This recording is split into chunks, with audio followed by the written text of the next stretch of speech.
बार JNU छात्र संघ का अध्यक्ष चुना गया। वही एसएफआई के पहले अध्यक्ष थे जो केरल या बंगाल से नहीं थे। येचुरी की बात की जाए तो 1984 में सीपीआईएम की केंद्रीय समिति के लिए चुने गए। 1986 में एसएफआई को उन्होंने छोड़ दिया और इसके बाद 1992 में 14वीं कांग्रेस की पोलित ब्यूरो के लिए चुने गए और सीताराम येचुरी जुलाई 2005 में पश्चिम बंगाल से राज्य के लिए चुने गए। 19 अप्रैल 2015 को सीपीआईएम का 5वां महासचिव चुना गया सीताराम येचुरी को। अप्रैल 2018 में उन्हें फिर से सीपीआईएम के महासचिव के रूप में चुना गया। अप्रैल 2022 में येचुरी ने तीसरी बार सीपीआईएम के महासचिव का पद संभाला। तो कुल मिलाकर ये पूरा राजनीतिक करियर था सीताराम येचुरी का। अब से कुछ 2 साल, लगभग 2 साल पहले ही सीताराम येचुरी के बेटे का भी निधन हो गया था। हम आप तक तस्वीरें भी पहुंचा रहे। कुल मिलाकर अब प्रतिक्रियाएं भी आनी शुरू हो गई है। सीताराम येचुरी की बात की जाए तो 12 अगस्त 1952 को जो है वो, अगर 1974 की बात की जाए तो students federation of India SFI में शामिल हुए। 1975 में भारतीय कम्युनिस्ट पार्टी मार्क्सवादी ज्वाइन की सीताराम येचुरी ने। और वही बात की जाए तो 12वीं परीक्षा में देश भर में पहला रैंक हासिल किया सीताराम येचुरी ने। ममता बनर्जी जो पश्चिम बंगाल की सीएम है, ममता बनर्जी, उन्होंने सीताराम येचुरी के निधन पर दुख जताया है।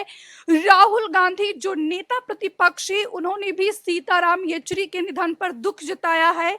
राहुल गांधी ने ट्वीट कर क्या, एक बार वो हम आपको यहाँ पर बताएं तो राहुल गांधी ने लिखा कि Sitaram Yechury ji was a friend, a protector of the idea of India with a deep understanding of our country. I will miss the long discussion we used to have. My sincere condolences to his family, friends and followers in this hour of grief. तो राहुल गांधी जो नेता प्रतिपक्ष है, उन्होंने सीताराम श्रद्धांजलि अर्पित की है। Social media platform पर ट्वीट कर दुख जताया है। और राहुल गांधी के बाद जो पश्चिम बंगाल की सीएम है ममता बनर्जी, उन्होंने भी सोशल मीडिया प्लेटफॉर्म पर ट्वीट कर येचुरी के निधन पर दुख व्यक्त किया है। कुल मिलाकर प्रतिक्रियाएं आनी शुरू हो गई है। एम्स में लगातार उनका इलाज चल रहा था, लंबी बीमारी के चलते उनका निधन हो गया है। सीताराम येचुरी का जन्म 12 अगस्त 1952 को चेन्नई में हुआ था। हैदराबाद में सीताराम येचुरी पले बढ़े और 10वीं कक्षा तक ऑल सेंटर्स हाई स्कूल में पढ़ाई की। 1969 के तेलंगाना आंदोलन के दौरान सीताराम येचुरी दिल्ली पहुंचे। ममता बनर्जी ने ट्वीट कर लिखा कि देश की राजनीति को ये बहुत बड़ा नुकसान हुआ है। राहुल गांधी ने ट्वीट कर लिखा कि शोकाकुल परिवार के प्रति हमारी संवेदनाएं हैं। तो कुल मिलाकर सभी जो है यहाँ पर ट्वीट कर संवेदना व्यक्त कर रहे हैं, श्रद्धांजलि अर्पित कर रहे हैं। और लगातार हम इसका जिक्र कर रहे हैं कि देश की राजनीति के लिए यह बड़ा झटका है, देश की राजनीति के लिए यह बड़ा नुकसान है। वही अगर सीताराम येचुरी की बात की जाए तो येचुरी ने दिल्ली में प्रेसिडेंट स्टेट स्कूल में एडमिशन लिया और केंद्रीय माध्यमिक शिक्षा बोर्ड हायर सेकेंडरी परीक्षा में ऑल इंडिया रैंक 1 हासिल की। उन्होंने दिल्ली के सेंट स्टीफेंस कॉलेज से इकोनॉमिक्स में फर्स्ट रैंक से बीए ऑनर्स किया और इसके बाद जेएनयू से इकोनॉमिक्स में एमए किया। पीएचडी के लिए जेएनयू में एडमिशन लिया। हालांकि 1975 में इमरजेंसी के दौरान गिरफ्तारी के कारण पूरा नहीं कर सके। अगर बात की जाए सीताराम येचुरी की तो 2021 में 34 साल के बेटे की कोरोना से मौत हो गई। सीताराम येचुरी की पत्नी सीमा चिश्ती पेशे से पत्रकार हैं। येचुरी ने एक इंटरव्यू में कहा था कि उनकी पत्नी आर्थिक रूप से उनका भरण पोषण करती हैं।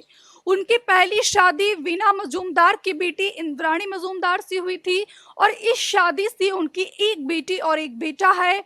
येचुरी के बेटे आशीष का 22 अप्रैल 2021 को 34 की उम्र में कोविड-19 के कारण उनका निधन हो गया था।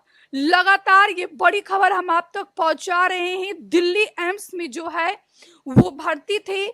12 अगस्त 1952 को उनका जन्म हुआ था और 12 सितंबर 2024 को 72 साल की उम्र में दिल्ली के एम्स में सीताराम येचुरी ने अंतिम सांस ली। 25 दिन से लगातार दिल्ली एम्स में वो भर्ती थे और लगातार जो है उनका इलाज चल रहा था।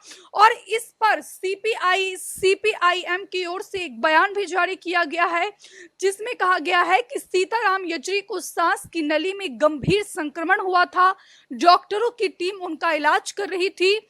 एक न्यूज एजेंसी के मुताबिक तेज बुखार आने के बाद उन्हें 19 अगस्त को एम्स में भर्ती कराया गया था। हमसे जुड़े रहने के लिए हमारे YouTube चैनल को सब्सक्राइब करें और नई वीडियो की नोटिफिकेशन के लिए बेल आइकॉन को दबाएं।